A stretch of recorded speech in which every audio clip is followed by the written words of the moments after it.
we're here for those people that have just like exhausted all opportunities to get out back on their feet on their own. We are like the best kept secret, and I'm tired of hearing it. And that word, no money, no mission, it has really like stuck with me, because I am like, oh, no, we will make this mission keep going. But I'm like, but at what expense, right? She has a full-time job now, actually just got promoted to manager. And you can just see how, like, the confidence that she actually has. And I was like, I hope you know how much you've changed my life. This is why I do what I do, is everybody has a story in regards to whether it was good, bad, ugly, but this is what makes us better.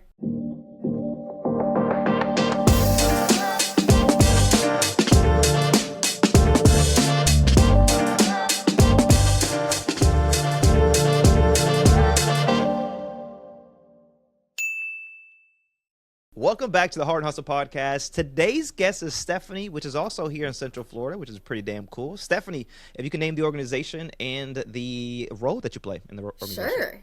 So, Volunteers of America of Florida, and I am the Vice President of Outreach and Development, which means I oversee fundraising and marketing and all the fun stuff, I think. And where does it all start? Because fundraising, first of all, is fun if you're good at it, okay? But if you're not good at it, it just makes me pull out my hair. So how did you even get into the fundraising space? Oh my gosh, it's so intimidating, right? And it's, especially we're a $30 million organization and trying to find those funding gaps and things like that. But yeah, I feel like most people, it kind of falls into your lap in regards to like, that's not what I thought I would do when I was a kid. Yeah. But yeah, I think you'll probably notice I'm very outgoing. I love building relationships. And honestly, that's half the battle with fundraising, finding funders and organizations that want to support your mission and what you're doing. But yeah, for me, I was doing a lot of volunteer work when several years ago. I've been with the organization for 12 years. And, so 12 years before that, I was just volunteering in the community. I'm here in St. Petersburg, Florida, and just loved the fact that, holy moly, like you can actually have a job doing this and doing something that you actually loved, because I did work for corporate America before that. So yeah, it literally just found me, and I loved it so much. So I've learned a lot. I have learned a lot. I love how you said you could actually love what you do, because I used to work in corporate America. What does that mean? Like, it wasn't fun? Yeah. Well, I mean, it is funny. I was just thinking about this. We're going through open enrollment right now for health insurance, and you meet people that actually love health insurance and what they do, which I totally respect 100%. But yeah, I get to come every day, literally every day of my life, which I love, learning more about the community and the needs that are in the community. So I feel, sitting at a desk punching numbers, well, I guess I do punch numbers, but, being there, and that's just not my purpose. My purpose is definitely not that angle. I love that I can genuinely see the lives that we're impacting, and that's what helps me get up every day, work 12 hours a day, basically, because it's never ending. My life is chaos, which I love. With the organization part of it, right? Volunteers of America, is this that organizations like myself can come and you can help me with volunteers, you can help me with fundraising? What does that look like from the perspective of you guys and those that are out in the world doing the work that may need the volunteers? I honestly love that you asked that. So the name Volunteers of America, the name is very deceiving. So we are actually not a volunteer organization per se.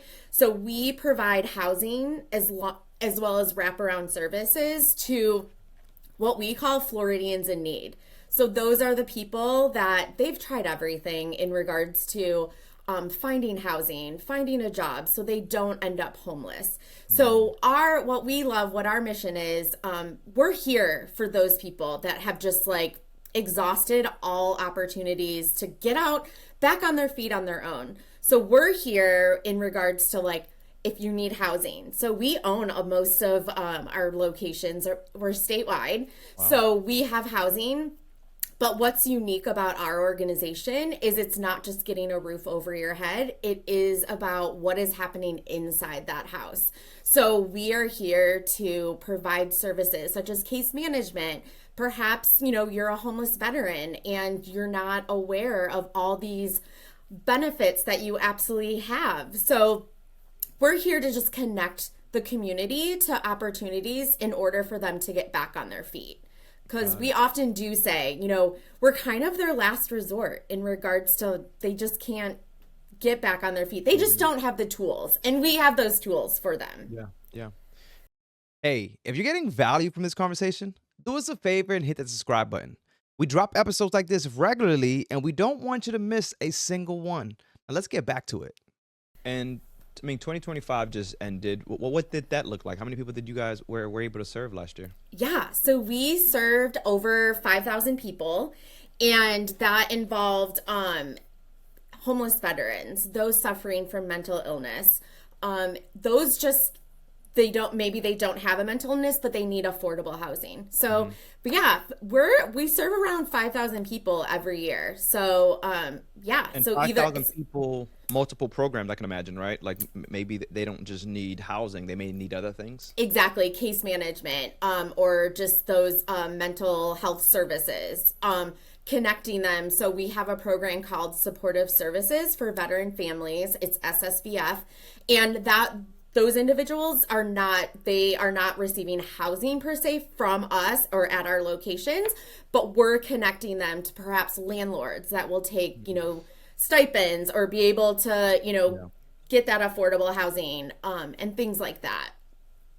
I love this. And because you're in the fundraising space, I gotta kind of ask you, what is that fundraising idea that you came up with that probably people don't do? I mean, we don't need to know all the secrets, but there must be a fundraiser that you do that people didn't think of, but it works. What is it? Oh man.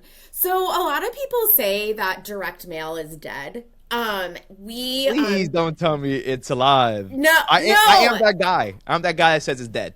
Okay, no, and that's absolutely fine. However, so Volunteers of America, the demographic of those that are giving to us right now are still in that age group of they want to get that mail. They want to see those beautiful faces not on their email. They're like, "Oh, I get so many emails." So we do. We still actually send out direct mail pieces to your door. However, in my opinion, I'm very graphic. Like I love to let's give them something that makes them want to open it. So that's decorating, having a cool graphic on the front of the envelope. Okay. Yeah, things like that. Also, impact stories. You have to share an impact story. Where if you want a donor to give to you, bring them into that story. That if it wasn't for them, this so and so wouldn't be able to happen. And that is happening in our case. A lot of times it's our individual donors that we rely on so heavily in order for us to provide many, many things outside of what we get for our federal, especially our federal grants. A lot of grants are so restricted, and we have to focus on this small component when we have this component that needs help. And that's why we rely. So we do direct mail. Definitely balling on a budget, my friend. I would not be able to tell my board this conversation happened because I am the data that we've had, right? And data is everything. Data kind of helps that drive. So I told you we have about a 30-year-old organization, and everything I go back to data-wise, it's a home address. Yeah. Like there's not a cell phone number. And I thought to myself, why the heck do we not have cell phone numbers? Because this is also the easiest way to communicate. I know. Yes, right? I agree. So I just don't, and maybe because for me, mail, I look at it, my bills, all right, cool.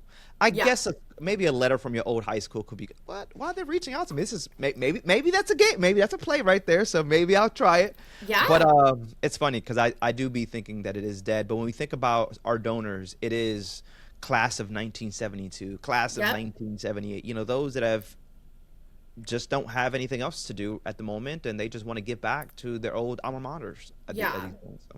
And I totally agree with you. I mean, you can't just rely on one way of communicating with your donors. Like, so we do a lot of emailers. So we're doing digital direct mail and but also social media. I've really increased the way that we're doing like Facebook ads and things like that, which we're getting traction of people finding us because it is the next generation are they're coming up and they're ready and they are like, don't send me a piece of mail. Like, I mean, mind you, if I get mail, I'm putting it in my recycle bin. But Exactly. but it is like that generation is absolutely like a little offended that we're wasting paper. So it is. It's knowing your audience. But I think all of us, including yourself, I mean, we're really trying to get into those like 30, 30-year olds because they are so cause driven. So it's learning like what's grabbing their attention. So, but we still have to take care of the ones that are baby boomers that are also cause driven, I but in a think different differently way. because you said it. I think differently because you said it now. How about that? Okay, Now I'm thank gonna go you. to the board and say, hey, remember those mailers you guys talked about? Yeah, we could definitely do them. But can What I is your? say, not to interrupt, I'm so sorry because I interrupted you, but can I You're good. say, like, it is all about the graphics and making sure, especially, like, just think of it. So try it with your envelope, something enticing, like, ooh, I need to open this, or Oh a yeah, yeah. weird size that makes them want to open it. So, okay, that's my last. Maybe.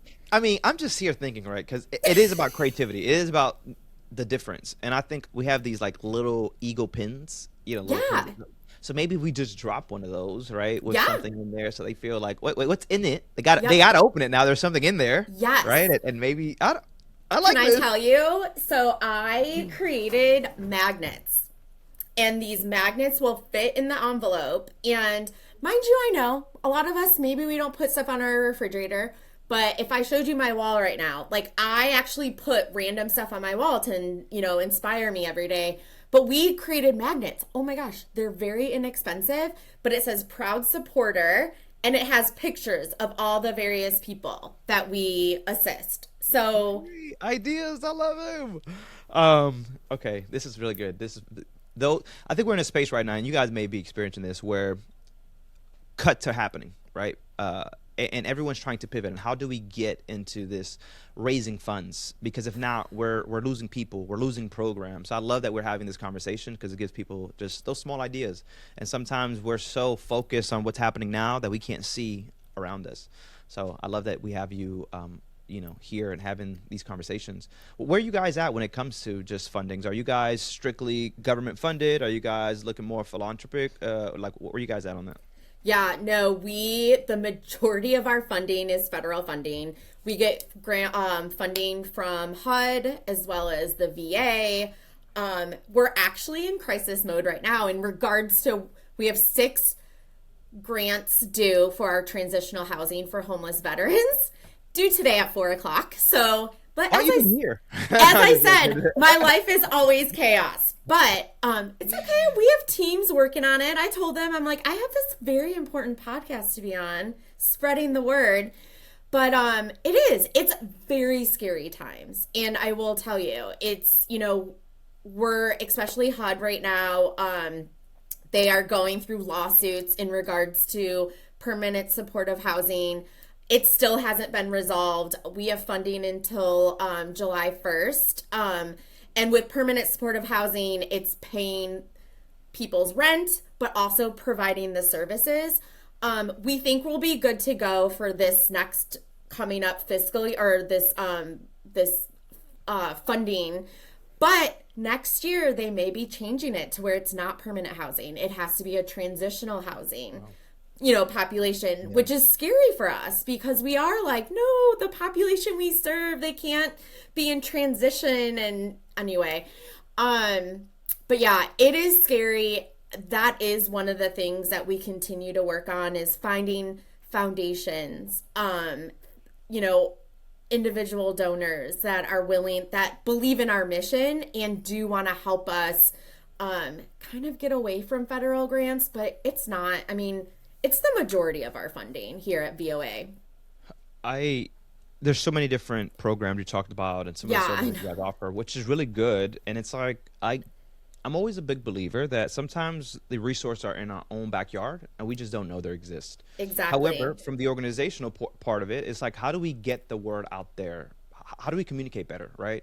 Yeah. You mentioned mailers. Like we can try all these different things, but there's still a huge need. Like, are we really knocking on the right doors? Can they hear us? Do they see us?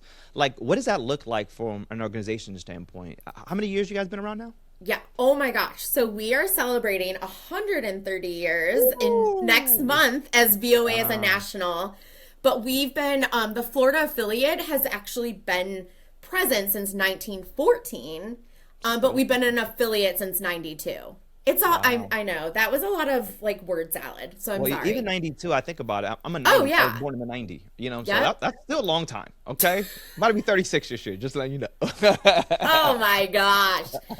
Um, Yeah, so I love that you said that because I'll tell you when we became an affiliate, marketing, promotion wasn't a high priority. It was serving the people, ensuring that they do have that roof over their heads. So when I came on board 12 years ago, there was no outreach and development, or there was no outreach and development department.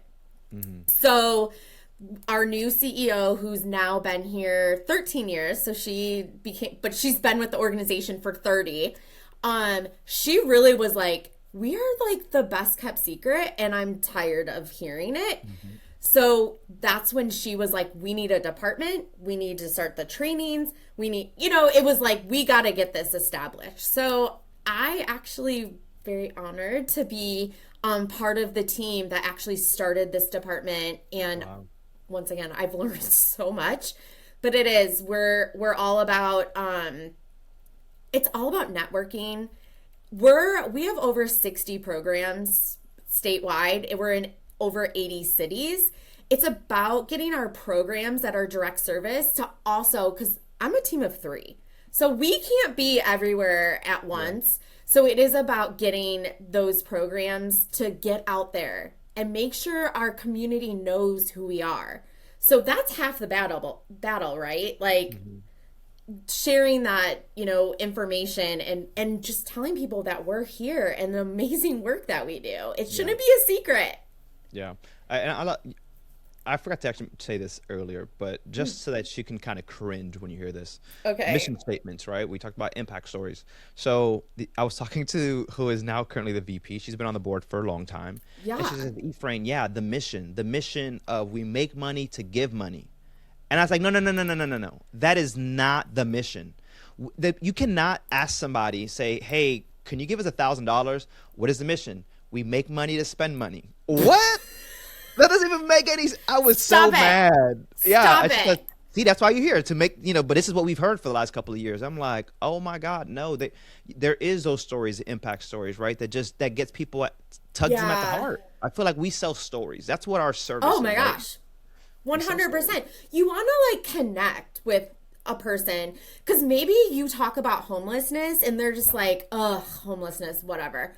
But then you start talking about mental health and the fact that Yeah, like they yeah, correlate and most likely they have someone that they know that suffers from some kind of mental health disorder. So, yeah, you're connecting, and yeah, I 100% agree. We actually just went through this thing within the executive team where it's like, no money, no mission. And I true. will tell you, we have struggled because we were like, if we don't have money, we're still moving this mission forward. We've had to kind of change our way of thinking because it is like, but listen, guys, like, we need to keep raising funds because our mission is here, but we're doing a lot of work that we're Mhm. basically doing for free. So we have like the biggest heart here at the Florida affiliate, but it is like, how do we fix this in Yeah, regards to like, we do need to concentrate more on growing my department. yeah, no. And so yeah, it's so hard because and that word no money no mission is it has really like stuck with me because I am like, Yeah. oh, no, no, no, we will make this mission keep going, but I'm like, But at what expense, right? Yeah, that's what and I'm kind of in that same situation. It's like we're not making any money. So what are we doing? When people come ask you for money, it's hard to be Yeah. like, ugh, I don't really have those funds right now, right? When in reality, Yeah. you want to give. And it's a pivoting season for so much. I think it's an eye opener. Just like the pandemic, I think shifted a lot of us in our mindsets. So many. This is Yeah. another shift for nonprofits and for the healthcare industry in general. A lot of them looking at to AI solutions. A lot of them Yeah. really fold. I've seen some fold actually, here Oh, in yeah. Orlando at least, that had to fold because they just couldn't survive. So it's definitely some tough times, but this is where you got to roll up your sleeves, right? You got to put in the work. And in a Yeah. nonprofit, play 3, 4 roles until we can find replacements for seven. Oh, friend.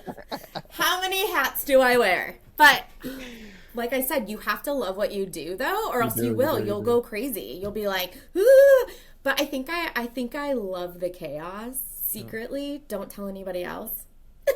Well, listen. The reason why, right, is we love the chaos because then we hear a story. We talked about stories. You talked about that impact. What is that story that still resonates with you? That still fuels you? That it's not about money, right? It's about passion and purpose. You continue to say that over and over.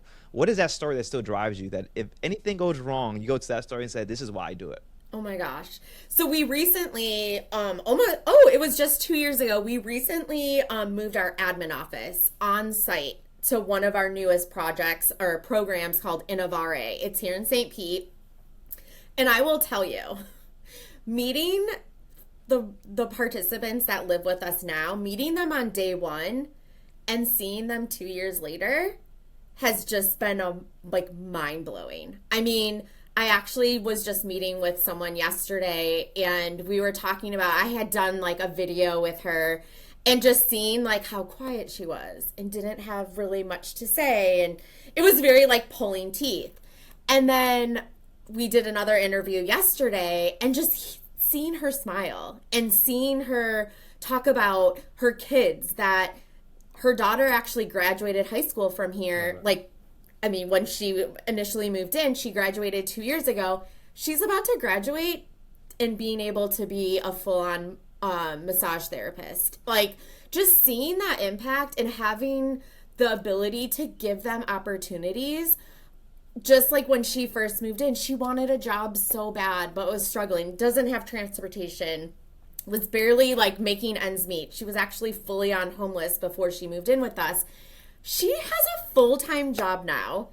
Actually just got promoted to manager. And you can just see how, like the confidence that she Yeah. actually has. I mean, I was literally in tears. And I was like, I'm so sorry. And I had to explain to her, I'm like, I hope, because she's like, you guys have changed my life. And I'm like, I looked at her and I was like, I hope you know how much you've changed my life. Yeah. Being able to see how much you've grown and how much you know you're worthy of the housing that you have now and all the blessings that you have now that you didn't have 2 years ago. Yep. Whew, okay. That was Sorry. good. No, I love that. I love sometimes people just need to feel heard, Yes. right? Feel seen. Thank you for And saying I that. think that that's what she was so grateful for. Yeah. Someone heard her, Yes. someone listened, and then what that does for somebody mentally. Like Yeah. now you're telling me, her family's doing well. Yeah. And what that will continue to do is really that ripple effect. Because one, if somebody's ever in need, she knows where to go, right? Yes. Hey, I got this great organization. Yes. But two, she's really getting to speak from experience, and that's what like of the sexual abuse, the adoption. I mean, you just even talked about a woman homeless. To this day, my mom is still homeless, right? And Yeah. for women, they don't want that, right? That is that you. No. One thing I heard and I didn't realize is that you never really see a homeless woman because No. of they hide because they're with their kids. They don't want to be seen, right? Yeah. Or and it's so true. And I sat here and it hurts me. But then I love that there's organizations like yours that say, hey, we get it. Life happens. Yeah. Life is what we like to say, but there's still opportunity, and I always think that even about my biological mom. It's like one day I'm gonna have this conversation. I don't know exactly where she's at, but one day I'm Yeah. gonna have the conversation and say, you still have opportunity. Yeah. There's organizations that are wanting to help you, but you Yes. have to want it yourself.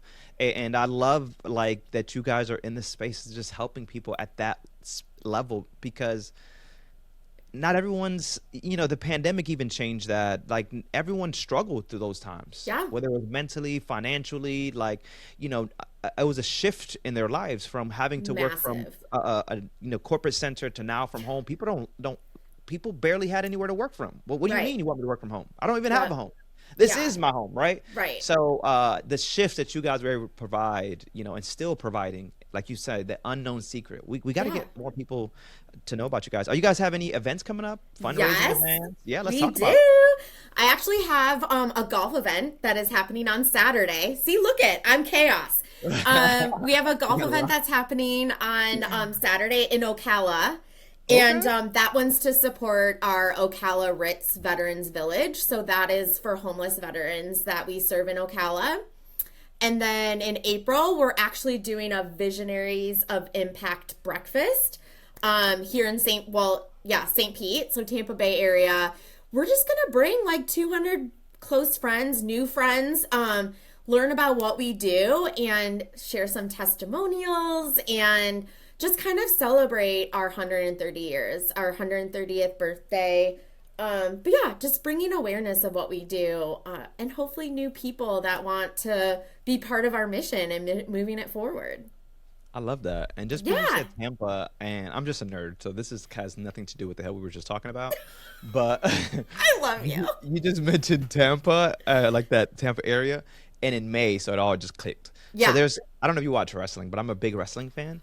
And Saturday, May 10th, they're going to be in Tampa. So, it's going to be Wait, crazy is out it there for you. WWE? Yes. Can I tell you very quickly? So last year when they were here, they actually came to our Tampa office, our Tampa program. We had 3 wrestlers and they provided a lunch and Oh, it yeah. was hilarious. And even have they provided a belt. So we have a WWE belt like hanging out. I'm Oh, pointing I'm this way. jelly. Oh I'm my gosh. jelly. So I'm jelly. anyway, fingers crossed. Maybe they'll choose us again to like have a Hey, little you, fun. you got some time. You better reach out. I Whatever. know, I Yeah. know. Hey. But I will That's call why you a dork.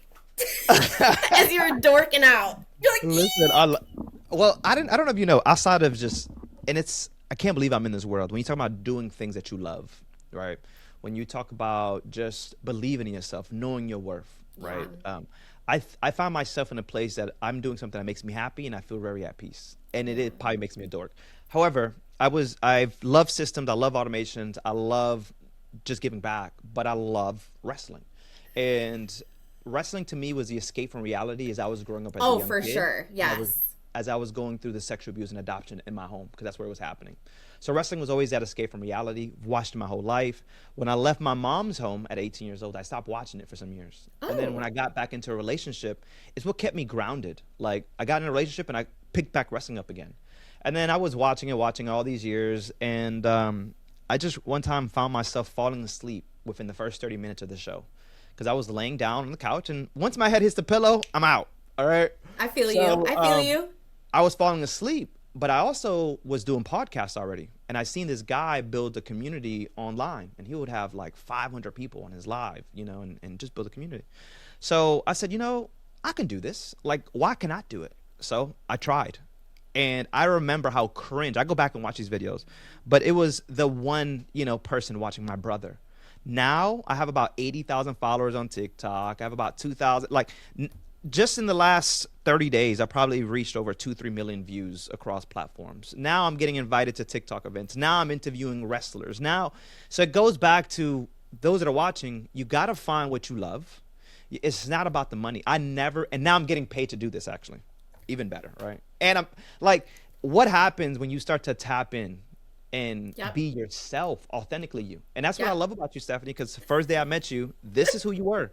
We didn't even know each other. And No. that's why I said, you're in good hands. This podcast, we're going to be great, Stephanie, together. So, no, I love it. Thank you. I am a dork when it comes to wrestling. I just No, wanted to you're say it. fine because I'm a dork when it comes to Candy Crush. Like I'm psycho Candy You're Crusher. still playing that game? It's so embarrassing. I was playing it this morning. Like I'm such a dork. I used to But play that that's game. what like calms me. Like that's what I'm like. I don't even have to be thinking. And then I'll be like squirrel and like start checking my email and then I'll go back to it. But my wife tells me I have a squirrel brain, so You're good. I hear I you. don't I hear believe you. it. I hear you. even though she's the one that leaves all the cabinet doors open in my kitchen. So who really? Oh, my husband would kill me. My husband would kill me. She knows I'm mad. I go in and I'm do. Yeah. She's like, "Why are you so mad? Why are all these cabinets open?" Like, as you hit your head on one, or you're like, "This is why." Stephanie, as we start to wrap these things up, you kind of talked about the golf event.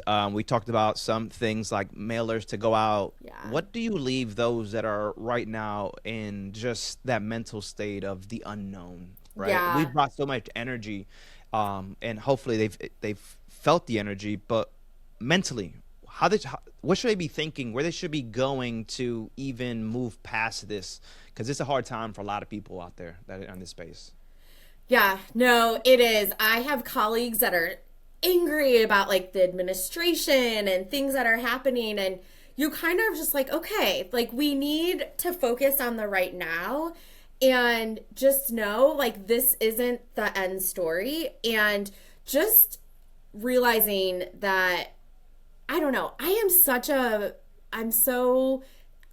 don't like negative energy. I just continue to be in a space of everything's going to be okay.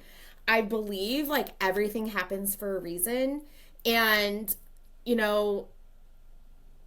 it's very hard. These are really hard times, but just keeping the faith that we're in God's hands. And I think that this journey doesn't define us, and what is happening, and that's this is why I do what I do. Is everybody has a story in regards to whether it was good, bad, ugly, but this is what makes us better, is learning off of those experiences. And hopefully you do. Some people don't. It takes them several times to learn.